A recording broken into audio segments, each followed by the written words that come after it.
Praise the lord. How are you all? అందరు బాగున్నారా? ప్రియ సహోదరి సహోదరుడా, మనమందరము దేవుణ్ణి ఆరాధిస్తూ ఉంటాం. పాటలతో స్తుతులతో ఆయనను మహిమపరుస్తూ ఉంటాం, ఆయనను ఘనపరుస్తూ ఉంటాం కదా. చాలాసార్లు మన ఆరాధన ఏ విధంగా ఉంటుందంటే, మనుషులను మెప్పించడానికి ఆరాధన చేస్తూ ఉంటాం. అంటే మనల్ని చూసి మనం చాలా స్పిరిచువల్ అని అందరు అనుకోవాలని అందరికీ కనిపించే విధంగా ఆరాధన చేస్తూ ఉంటాం. కొంతమంది కళ్ళు మూసుకొని ఆరాధన చేస్తూ ఉంటారు, కొంతమంది పాడుతూ ఆరాధన చేస్తూ ఉంటారు, కొంతమంది చేతులెత్తి ఆరాధన చేస్తూ ఉంటారు. ఎటువంటి ఆరాధన అయినా మనుషులను మెప్పించడానికి మనం చేయకూడదు. మన ఆరాధన దేవునికి ఒక ధూపం వలె వెళ్ళాలి, దేవునికి ఒక సువాసనగా ఆయన సన్నిధికి వెళ్ళాలి. ఆ విధంగా మన ఆరాధన ఉండాలి.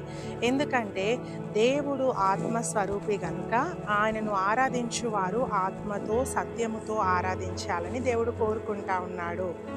ఈరోజు ఆత్మతో సత్యముతో ఆయనను ఆరాధిస్తూ ఉన్నామా, లేకుంటే మనుషులను మెప్పించడానికి ఆరాధిస్తూ ఉన్నామా? ఇంకా కొంతమంది దేవుణ్ణి ఆరాధన చేస్తూ ఉంటారు, కేవలము కళ్ళు తెరిచి అక్కడ ఇక్కడ చూస్తూ చూస్తూ ఆరాధన చేస్తూ ఉంటారు, కళ్ళు మూసుకోరు.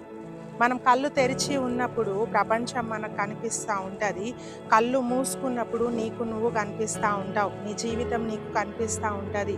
నువ్వు సెల్ఫ్ ఎగ్జామిన్ చేసుకుంటూ ఉంటావు, నీలో ఏ పొరపాట్లు ఉన్నాయి, నీలో ఏ తప్పిదములు ఉన్నాయి, నీ జీవితము దేవునికి ఎంత సమీపంగా ఉంది, ఎంత దూరంగా ఉంది అనేది నువ్వు కళ్ళు మూసుకొని ఆరాధించినప్పుడు నీకు కనిపిస్తూ ఉంటుంది.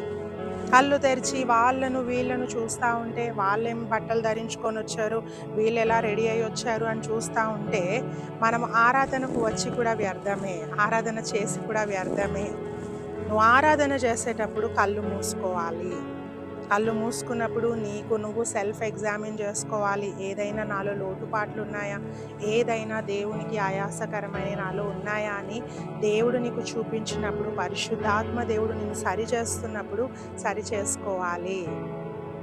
అట్టి ఆరాధన దేవుడు కోరుకుంటా ఉన్నాడు. నువ్వు హృదయముతో ఆయనను ఆరాధన చేయాలి అని, ఆయన చేసిన మేళ్ళను జ్ఞాపకం చేసుకోవాలి. ఇంతవరకు ఇన్ని మేళ్ళు చేసావయ్యా అని ఆయనకు కృతజ్ఞత పూర్వకంగా నువ్వు పాటలు పాడాలి, స్తుతించాలి, ఆరాధించాలి. కానీ ఏదో మానవులు ఒక పద్ధతి పెట్టారు, ఆ పద్ధతి ప్రకారం అందరూ పాడుతూ ఉన్నారు, నేను పాడతానంటే ఆ ఆరాధన దేవుని సన్నిధికి చేరదు. నీ ఆరాధన దేవుని సన్నిధికి చేరాలంటే, నీ ఆరాధన ద్వారా దేవుడు మహిమ పొందాలంటే, నీ ఆరాధన ద్వారా దేవుడు నిన్ను ఆశీర్వదించాలి అంటే నువ్వు ఆత్మతో సత్యముతో ఆయనను ఆరాధించాలి. హృదయపూర్వకంగా చుట్టూ పరిస్థితులన్నీ మరిచిపోయి ఆయనను ఆరాధన చేయాలి. వాక్యం సెలవిస్తూ ఉంది, యెషయా గ్రంథము 29:13 చదువుకుందాం. ఈ ప్రజలు నోటి మాటతో నా యొద్దకు వచ్చుచున్నారు, పెదవులతో నన్ను గనపరుచుచున్నారు, కానీ తమ హృదయము నాకు దూరముగా చేసుకొని ఉన్నారు. వారు నా ఎడల చూపు భయభక్తులు మానవుల విధులను బట్టి వారు నేర్చుకొనినవి. ఇక్కడ వాక్యం చెప్తా ఉంది, ప్రజలు ఎలా ఆరాధిస్తూ ఉన్నారంటే మనుషులు పెట్టిన విధులను బట్టి, మనుషులు పెట్టిన రూల్స్ని, ఇన్స్ట్రక్షన్స్ని ఫాలో అవుతూ ఉన్నారు, కానీ వాళ్ళ హృదయాలు నాకు చాలా దూరంగా ఉన్నాయని దేవదేవుడు మాట్లాడుతూ ఉన్నాడు. నీ హృదయం ఆయనకు దూరంగా ఉంటే ఎన్ని పాటలు పాడినా, ఎన్ని వాయిద్యాలు వాయించినా, ఎంతగా మొరపెట్టినా వ్యర్థమేనండి. మొట్టమొదటిగా మన హృదయము ఆయనకు సమీపంగా రావాలి, ఆయనతో మనము కనెక్ట్ అవ్వాలి, ఆయనతో మనం ఏకీభవించాలి, ఆయన ఆలోచనలు, ఆయన తలంపులతో మనం ఏకీభవించాలా, ఆయన అధికారమునకు ఒప్పుకోవాలా. అప్పుడు నిజమైన ఆరాధన మనం చేస్తున్నాము.